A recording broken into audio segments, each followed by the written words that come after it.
지금 오후 예배 때 하나님의 음성 듣기 특강으로 진행하고 있는데 지금 한 4번, 3번, 4번 이렇게 되는 것 같아요. 어떻게 성경을 통해서 하나님의 음성 듣기 위해서 이 시간을 마련하고 있는데 성경을 읽을 때 좀 하나님의 음성이 더 들려지시나요? 만약에 이게 된다면 일상에서도 하나님의 음성이 조금 더 잘 들릴 것이라고 생각합니다. 처음에는 성경이라는 텍스트를 통해서 하나님의 음성을 들으려고 계속 또 분석하기도 하고 기도하면서 듣지만 나중에 되면 이게 습관이 되면요. 평소에도 하나님의 음성이 들려요. 그리고 사물을 보면서도 마치 성경을 보는 것처럼 하나님의 음성이 들릴 수 있습니다. 여러분들께서 이 시간을 잘 보내고 있는지는 평소에 또 성경을 읽을 때는 당연하고 하나님의 음성이 예전보다 더 들리고 있다. 그러면 지금 이 시간을 유익하게 잘 보내고 계시다. 그렇게 볼 수 있을 것입니다. 오늘 본문의 말씀도 하나님의 음성이 들려지는 본문의 말씀인데 우리가 예전에 잘 경험치 못한 또 다른 국면에 있어서의 하나님의 음성이 오늘 본문에서 들려집니다. 오늘 본문에 나오는 주인공은 지난주 주일 오전 예배 때 일종의 나아만 장군 이야기의 또 다른 주인공이었던 엘리사 선지자 이야기예요. 엘리사 선지자가 이제 그 위대한 사람이 죽음을 맞이했습니다. 제가 보니까 오늘 본문을 통해서 위대한 사람은 죽을 때도 선한 일을 하더라고요. 위대한 일을 하더라고요.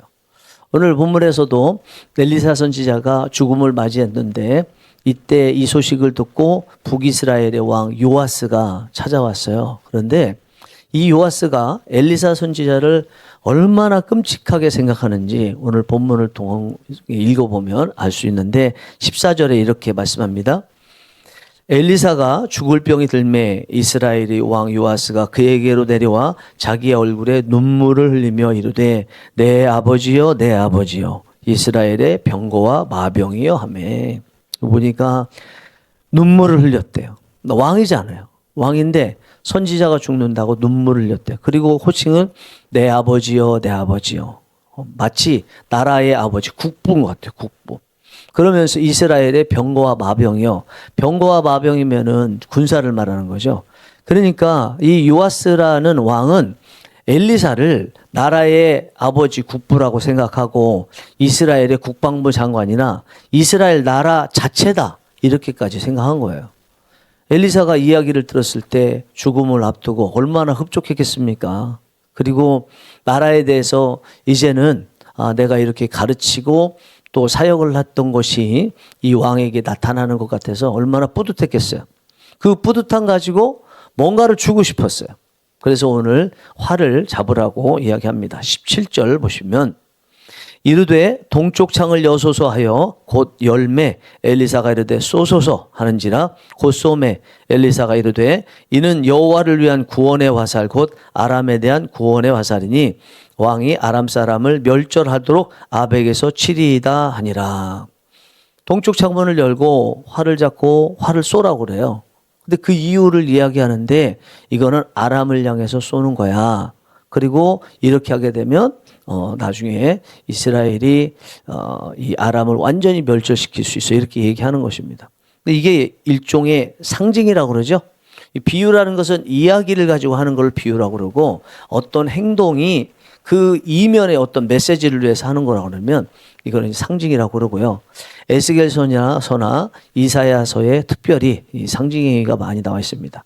이 정도 상징행위가 많이 나오면 묵시서다, 계시서다 이렇게 느껴질 법도 한데 다니엘서만 뭐 구약의 묵시록 그렇게 이야기하고 에스겔서나 이사야서는 그렇게까지는 말하지 않고 있습니다. 왜냐하면 아마 그 안에 이 묵시적 행동인 상징이 뜻하는 것이 무엇인지 자체적으로 설명이 되어 있기 때문이 아닌가 생각하는데 어쨌든 오늘 본문에 나와 있는 이 엘리사가 요아스 왕에게 요구하는 활을 잡고 쏘라 이거는 그냥 활 쏘기를 잘하는지 그걸 보려고 하는 것이 아니라 아람을 완전히 멸망시키게 될 것입니다라고 이거를 보여주기 위해서 말을 한 것입니다. 이렇게 해서 쐈어요. 그러자 이 엘리사 선지자가 또 하나를 요구하죠. 18, 19절 보겠습니다. 또 이르되 화살들을 집으소서. 곧 집음에 엘리사가 또 이스라엘 왕에게 이르되 땅을 치소서 하는지라. 이에 세 번 치고 그친지라. 하나님의 사람이 노아 이르되 왕이 대여섯 번을 칠 것이니이다. 그리하였다면 왕이 아람을 진멸하기까지 쳤으리이다. 그런즉 이제는 왕이 아람을 세 번만 치리이다 하니라. 엘리사가 활 쏘는 거 보고 흡족했습니다. 이제는 또 하나 요구하는데 화살들 일부를 소나기로 짚고 그리고 땅을 치라고 하죠. 몇 번 치라고 얘기 안 했어요. 그런데 이 요아스 왕이 세 번 치니까 엘리사 선지자가 화를 내면서 대여섯 번은 치셔야죠. 그렇다면 아람을 완전히 멸절시키셨을 텐데 세 번밖에 치지 못하는 바람에 아람을 치더라도 세 번만 치고 그칠 것입니다. 이렇게 말을 했습니다. 우리가 이거 볼 때요, 엘리사 선지자가 요아스 왕에게 화를 낸 게 정당한가요? 이게 이제 중요한 거예요. 우리의 생각에 정당합니까? 어떻습니까? 정당하지 않은 것 같죠, 그죠? 네. 어떻게 생각하세요? 엘리사 선지자가 몇 번 치라고 얘기도 안 했는데 세 번 쳤다고 그래서 자기 생각에는 다섯 여섯 번 칠 거로 예상했는데 세 번 쳤다고 화내는 거예요. 정당해요? 정당하지 않아요? 그렇죠. 정당하지 않죠. 봐도 정당하지 않아요. 그런데 정당한 거예요. 말씀을 읽어보면 분명히 화를 쏠 때 엘리사 선지자가 이것을 통해서 뭘 하려고 하는지를 분명히 얘기했잖아요. 이것을 통해서 아람을 멸절시키겠다고 분명히 얘기했잖아요. 그럼 거기서 활 쏘고 끝났다면 활 쏜 것으로 멸절시킨 줄 알았는데 또 한 번 뭐 하라고 그랬으면 그때 칠 때 아람을 치듯이 쳤어야 맞다는 거죠. 그리고 여기서 또 중요한 게 한 가지가 있습니다. 엘리사 선지자가 이것을 왜 하는지 말로만 얘기한 게 아니고 실제 행동으로도 하나 했어요. 16절 말씀 한번 볼까요? 성경을 한번 찾아보십시오. 16절. 찾았어요? 네, 같이 읽어보겠습니다. 시작. 또 이스라엘 왕에게 이르되 왕의 손으로 활을 잡으소서 하매 그가 손으로 잡으니 엘리사가 자기 손을 왕의 손 위에 얹고, 여기 독특한 게 하나 나와요. 마지막 부분에 엘리사가 자기 손을 왕의 손 위에 얹고, 나중에 화살을 집었을 때는 그런 내용이 안 나오거든요. 근데 활을 잡아서 쏘게 할 때는 엘리사가 왕의 손 위에 이렇게 얹었어요. 그러니까 활을 쏘려면 들었을 텐데 팔을 들고 활을 쏠 때도 아마 손을 들었던 것 같아요. 이 손을 그 위에 얹었다는 게 무슨 뜻일까요? 하나님의 종이 어떤 행위를 하는 사람의 손 위에 자기의 손을 올렸다는 것은 하나님께서 그의 손을 잡으신 거예요. 다시 이야기하면 이 일을 하나님께서 하시겠다고 약속하신 것이 엘리사 선지자의 손이 이 왕의 손 위에 얹어진 거예요. 그러면 이 활을 쏠 때 하나님께서 이것에 대해서 약속해 주셨습니다라는 뜻이 있는 거예요. 이게 안에요. 이거는 지금 우리가 성경을 통해서 이야기하니까 마치 이거를 분석하고 뭐 주석이라도 봐야 되고 묵상도 해보고 뭐 그래야 될 것 같은데, 즉 즉흥적으로 알아보기 힘든 일일 수 있을 것 같지만 실제 이 현장에 있었다면 웬만한 사람은 저는 알아봤을 것 같아요. 그리고 한 나라의 왕입니다. 특별히 이제 여호와 신앙으로 국교가 하나님 여호와 신앙인 나라인데 늘 영적인 것도 잘 알아야 되고 선지자들과 대면도 하고 배우기도 해야 되는 사람이 이것도 깨닫지 못했다. 이거는 말이 안 된다는 거죠. 분명히 활을 쏠 때 엘리사 선지자의 손이 그 왕의 의의 손에 있다는 것은 하나님께서 이것을 하기로 약속해 주시는 겁니다. 작정하신 겁니다. 라고 얘기한 거예요. 그 다음에 화살을 잡고 땅바닥을 치라고 한 건 뭐겠어요? 이제 하나님의 약속을 의지하고 하나님께서 손을 올려주지 않더라도 마치 전쟁터에서 직접 가서 아람을 쫓아서 전쟁을 하듯이 그렇게 혼자 한번 해보세요. 하나님이 약속을 주셨기 때문에 혼자 하더라도 혼자가 아닐 것입니다. 겉으로 보기에는 내가 손을 얹지 않고 하나님께서 손을 얹지 않으셨어도 당신이 해도 약속이 주어졌기 때문에 그렇게 될 것입니다. 이렇게 이야기하는 거거든요. 그러면 앞에는 활을 쏘면서 하나님께서 약속을 주신 거고 뒤에는 그 약속을 의지해서 이 요아스 왕이 자기가 혼자 싸우듯이 그러나 약속을 믿고 싸우듯이 했어야 된다는 거죠. 그때는 어떻게 하겠어요? 약속을 받으면 어떻게 해야 됩니까? 자, 약속을 크게 받았어요. 그 다음에 실제 그 약속에 따라서 행동할 때는 작게 행동해야 돼요? 아니면 크게 행동해야 돼요? 하나님께서 약속해 주셨으니까 다 알아서 하시겠네. 가만히 있어도 되겠네. 그리고 가만히 있거나 한두 번만 쉬거나 이게 옳을까요? 아니면 믿었으니까 더 세게 쉬어야 할까요? 여리고성을 정복한 이스라엘 백성들이 아이성을 정복하러 가죠. 근데 아이성을 두 번에 걸쳐서 정복하죠. 근데 첫 번째 정복하러 갈 때 3천 명이 갔어요. 근데 두 번째 정복하러 갈 때 몇 명이 간 줄 아세요? 3만 5천 명은 기본으로 갔어요. 그러니까 매복을 시켰는데 두 번에 걸쳐서 나눠서 매복을 시켰어요. 시간상으로도 그렇고 장소도 약간 다르게 매복을 시켰는데 처음에는 3만 명을 매복을 시키고 나중에 5천 명을 매복을 시켰어요. 여호수아 8장 3절 12절 보면 이에 여호수아가 일어나서 군사와 함께 아이로 올라가려 하여 용사 3만 명을 뽑아 밤에 보내며 그가 또 12절에는 그가 약 5천 명을 택하여 성읍 서쪽 베델과 아이 사이에 매복시키니 처음에는 3천 명, 그 두 번째 갈 때는 3만 5천 명을 매복시켰죠. 그게 또 끝이 아니에요. 그거는 매복조로 한 거고 여호수아가 진두지휘할 때 매복조에 있지 않았거든요. 겉에 그 아이성 사람들을 유인하기 위해서 따로 병사들을 이끌고 가는데 몇 명이나 이끌고 갔나? 여호수아 8장 5절 보면 나와 나를 따르는 모든 백성은 다 성읍으로 가까이 가리니 그들이 처음과 같이 우리에게로 쳐 올라올 것이라. 그리할 때 우리가 그들 앞에서 도망하면 여기 여호수아가 이끌고 갔던 군사는요. 할 수 있는 가용인 군인들을 다 데려간 거예요. 우리는 그냥 3천 명 대 3만 명 이렇게 알고 있는데 이 매복 숫자만 봐도 분명히 3만 5천이고요. 그리고 그 매복된 인구고 여호수아가 직접 이끌고 간 군인들은 훨씬 더 많은 거예요.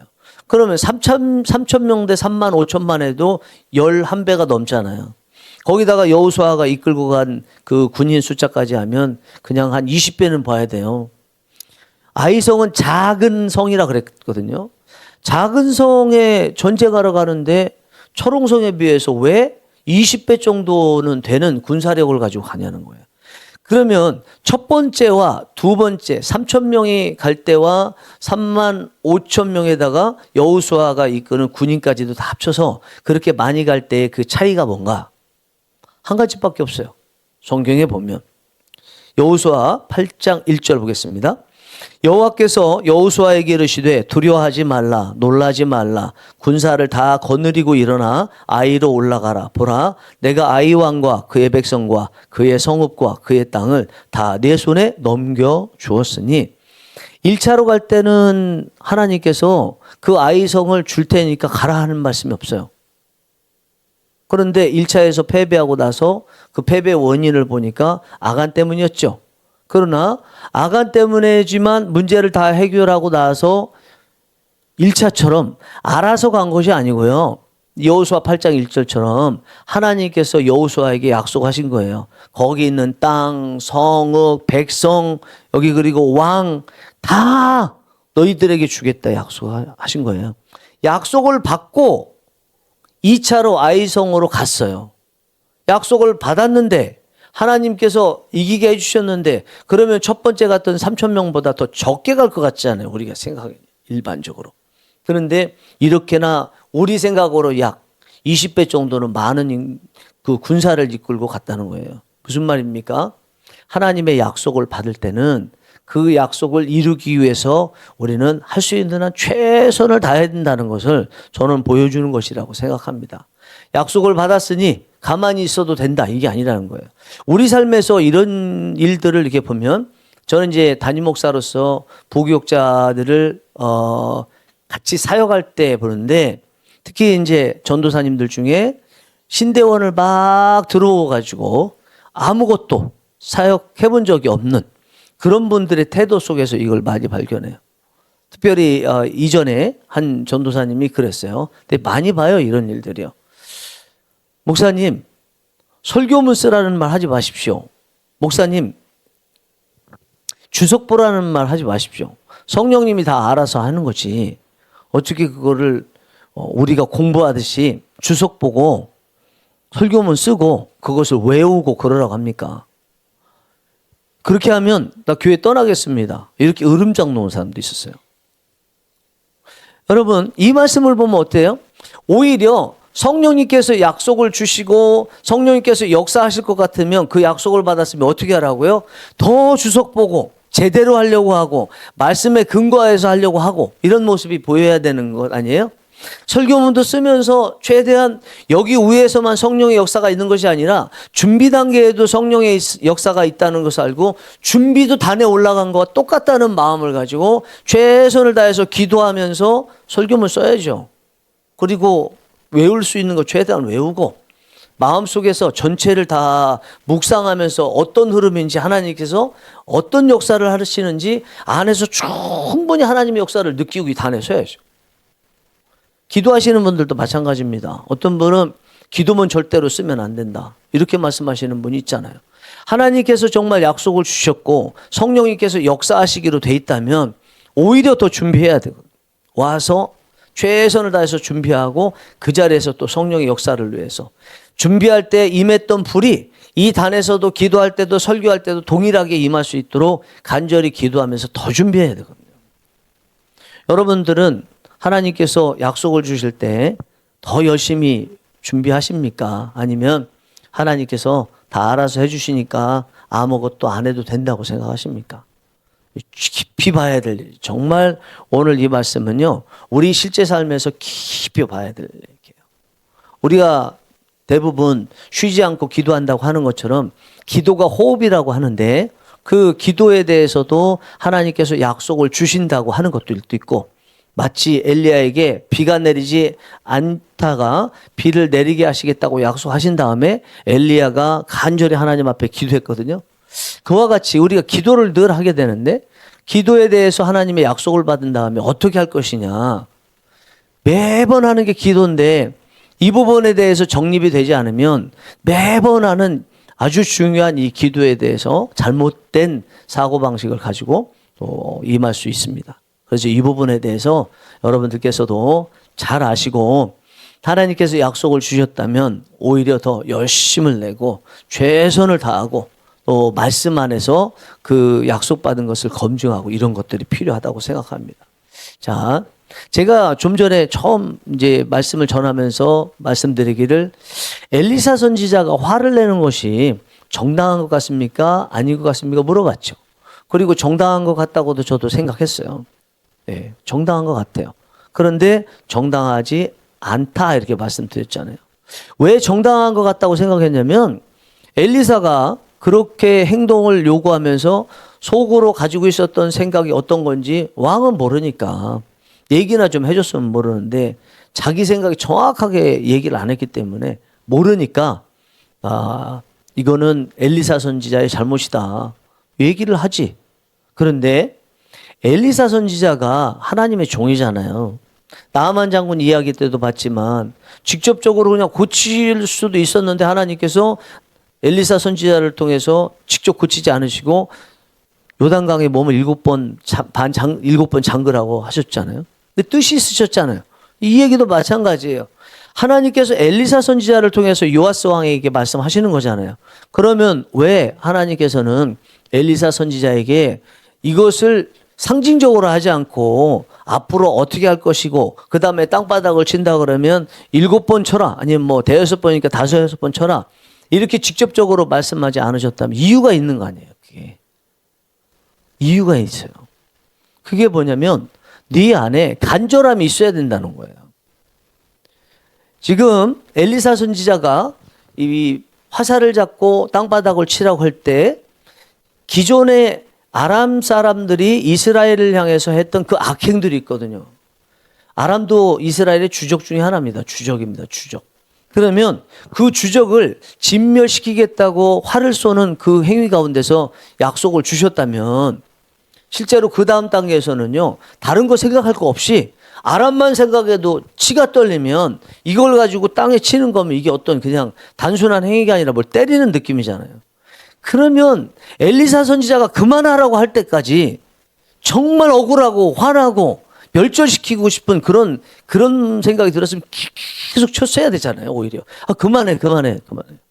이래야 되잖아요. 근데 왜 그렇게 하지 않았어요? 간절함이 없는 거예요. 왜 간절함이 없어요? 억울한 것도 없고요. 안타까운 것도 없고요. 아람이 그냥 계속 남아서 자기 나라를 괴롭혀도 나는 왕이니까 나는 그래도 먹을 거 먹고 남들은 초근 목표로 있어도 나는 그래도 고기 반찬, 생선 반찬 먹을 수 있어. 아니란 생각 때문이라고 볼 수 있죠.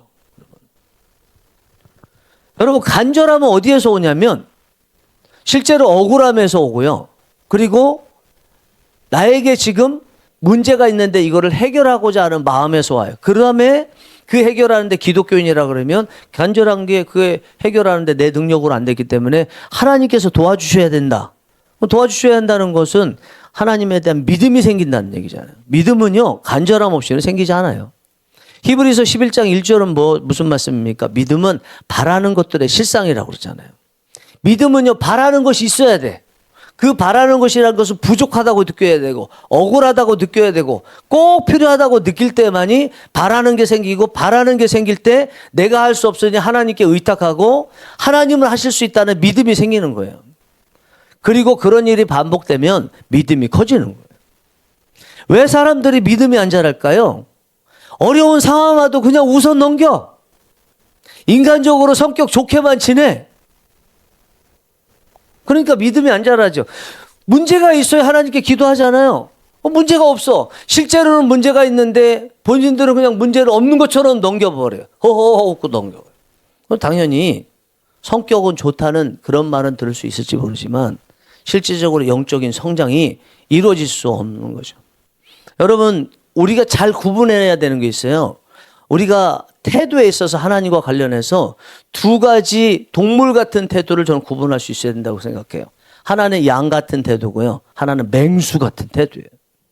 하나님께서 음성을 들려주실 때는 양같이 순종하면서 잘 들어야 돼요.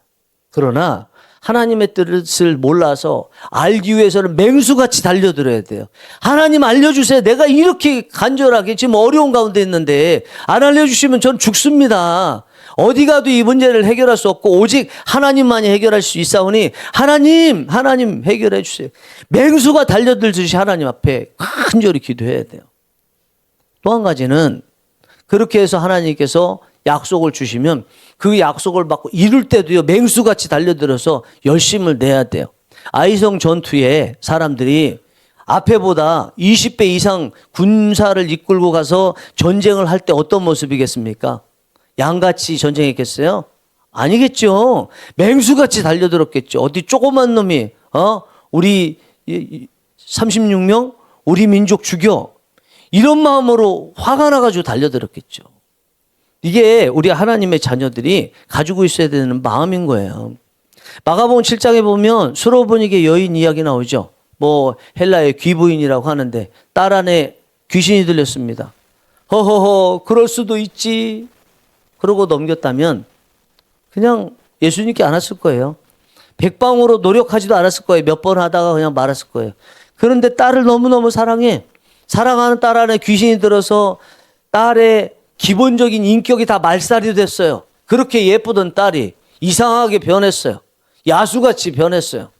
그것을 보면서 안타까우니까 백방으로 낫게 하기 위해서 노력을 했겠죠? 안 돼요. 그런데 예수님은 고치실 수 있다는 소문을 들었어요. 예수님께 왔어요. 예수님께서 이 여인을 모욕하는 말씀하셨어요. 개처럼 취급하셨어요. 그런데도 그 앞에서 부스럭이라도 좀 주세요. 왜 그래요? 딸을 살리고자 하는 간절한 마음, 딸을 고치고자 하는 간절한 마음이 있었기 때문 아니에요. 여러분 오늘 본문의 말씀은요. 한마디로 얘기하면 쉬워요. 말씀이.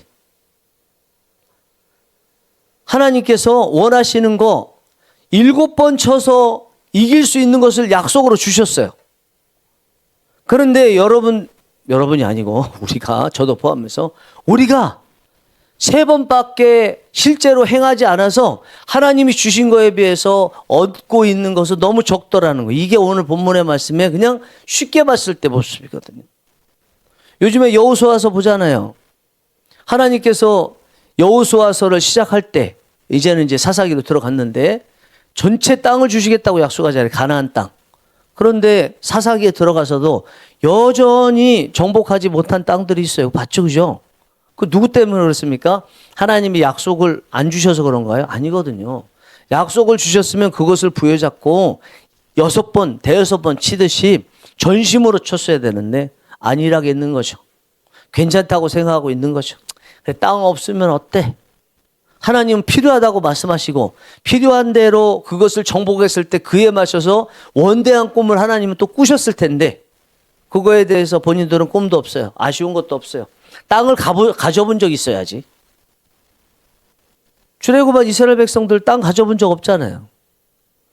그 가나안 땅 제일 먼저 살았던 사람 아브라함, 그다음 이삭, 그다음 야곱. 그것도 개인적인 삶. 야곱 때 70명, 다른 구절에서는 73명이라고 그랬는데 73명이 다예요.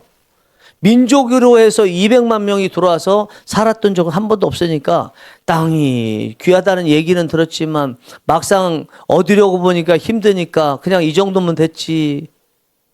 귀한 줄도 모르잖아요. 귀한 줄 모르면요. 또 안타깝다고 느끼지 않으면 절대로 성장 없고요. 절대로 믿음도 성장하지 않아요. 우리 교회에 지금 4개월 지나면서 문제가 있어요, 없어요? 있어요, 없어요? 있죠? 조그만 거 문제 있죠? 왜 없어요? 문제 없는 것은 죽은 것이니까. 여러분들은 그 문제에 대해서 문제의식 갖습니까? 문제의식 갖고 하나님 앞에 이거 정말 이러면 안 됩니다 그러고 하나님 앞에 간절히 기도하십니까? 그냥 성격 좋다는 이야기,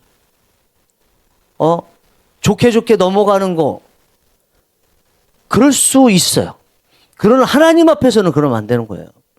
그리고 우리의 상대방과 부딪히는 면이 아닌 다른 부분에 대해서 개인적으로 하는 것에 대해서는 여기서 문제의식을 가져야 돼요. 그래야 우리 교회가 성장해요. 그래야 우리 교회가 믿음이 커져요. 그래야 하나님께서 다시 주님을 보내실 때까지 맡기신 것들을 점점 많이 땅끝까지 이르러 증인이 되는 그 일들을 행할 수 있어요. 기도가 없으면 안 되고 기도는 문제의식에서 나옵니다. 여러분 늘 루틴하게 하던 기도 그거 너무너무 귀하죠. 제가 진주에서 올라와서 하나님에서 제일 먼저 깨달은 게 그거라서 늘 하던 기도는 안 빼먹습니다. 그게 너무너무 중요해요. 그러나 거기만 머물러 있을 수는 없어요. 왜냐하면 우리가 변하기 때문에 변하는 거 맞춰서 기도도 달라질 수밖에 없고 크기가 달라지니까 크기에 따라서 또 기도도 커질 수밖에 없어요. 그 커지는 기도의 중심에 간절함이 있어야 돼요. 문제의식이 있어야 돼요. 안 그러면 문제는 계속 있는데 허허하고 넘어가고 성장은 없어요. 우리 각자가 여러분 각자의 자리에서 개인이 됐든 교회가 됐든 직장이 됐든 학교가 됐든 여러분 미래가 됐든 각 부분에 대해서 개인이 됐든 공동체적으로 보든 문제의식을 다 가지시기 바랍니다. 그걸 가지고 누굴 탓하자는 얘기 아니죠. 그죠? 하나님께 나아가야 돼요. 하나님의 자녀들은요. 사람 앞에서는 웃을 수 있어야 돼요. 어떤 일이 있어도 사람 앞에 화평한 얼굴, 문제를 다 해결한 모습을 있어야 돼요. 그러나 하나님 앞에서는 울어야 돼요. 근데 반대네? 문제가 있어도 하나님 앞에 전혀 울지도 않네? 하나님 앞에 따지지도 않네? 아파하지도 않네? 그리고 사람 앞에서는 온갖 인상 찌푸리고 화를 내고 짜증내고 이거는 거꾸로 된 거예요. 거꾸로 된 거. 하나님의 자녀는 반대가 돼요. 사랑하는 성령이 일하시는 교회 성도 여러분, 오늘 이 말씀을 통해서 제가 여러분들께 성령의 음성을 들었느냐 여쭤보진 않았지만 이미 들으신 줄 믿습니다. 들으신 대로 여러분 실행하시기 바랍니다. 괜찮다고 하지 마시기 바랍니다. 분명히 문제의식을 느끼고 이제 하나님께서 땅을 6번 치기를 원하셔서 그만큼 약속을 주셔서 땅을 6번 치기를 원하시는 것이 있다면 여러분 그것이 무엇인지 생각하시면서 6번 치시기 바랍니다. 열심히 치시기 바랍니다. 그래서 하나님의 약속만큼 여러분들이 다 쟁취하시는 놀라운 역사 우리 교회도 있기를 간절히 바랍니다.